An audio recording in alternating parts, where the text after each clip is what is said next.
Makibalita naman tayo sa sitwasyon sa Manila Memorial Park sa Parañaque. May ulat on the spot si Dano Tingpungko. Dano? Maris, gaya ng inaasahan, dagsa dito sa Manila Memorial Park ang mga bumibisita sa kanilang mga yumaong mahal sa buhay. Sa Sukat Road pa lang sa Parañaque, nagsisimula na mabigat na daloy ng trapiko papasok ng Manila Memorial Park at mga kalapit nitong sementeryo katulad ng Loyola Memorial Park.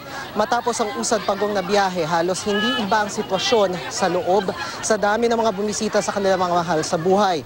Sa loob ng Manila Memorial Park, kanya-kanyang setup ng tent ng mga pamilya. Karamihan sa kanila sinamantalang okasyon para mag-reunion. Pero meron ding ilan na sinamantala din ang pagkakataon para bisitahin ang puntod ng ilang mga personalidad tulad ng puntod ni na dating Senador Ninoy Aquino at dating Pangulong Corazon Aquino.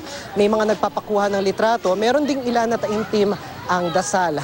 Marie, sa paunang tansya ng pamunuan ng Manila Memorial Park mula alas 5 kahapon hanggang alas 9 ngayong umaga, nasa umigit 10,000 sasakyan ang pumasok sa Manila Memorial Park. Katumbas ito ng halos 40,000 katao. Buong maghapon, inaasahan papalo na mahigit 100,000 ang kabuang bilang ng mga bibisita. Kaya naman nakalatag na ang traffic management plan ng pamunuan, kabilang na rin ang LGU. Bukod sa designated na ruta para sa mga motorista, masusi ring pinatutupad ang pedestrian lane para sa mga maglalakad. Nakaset up na rin ang ilang stations ng Red Cross kung saan kanina meron tayong ilang nakitang namataan na nagpapacheck up ng kanilang BP. At Marie, sa mga oras na ito ay pinararating ng pamunuan ng Manila Memorial Park na para dun sa mga pupunta rito at lalabas ay bukas ang access road sa Teoville Subdivisions 1 at 2 ngayong araw mula alas 8 ng umaga hanggang alas 10 ng gabi at bukas naman mula alas 8 ng umaga hanggang tanghali. Maris?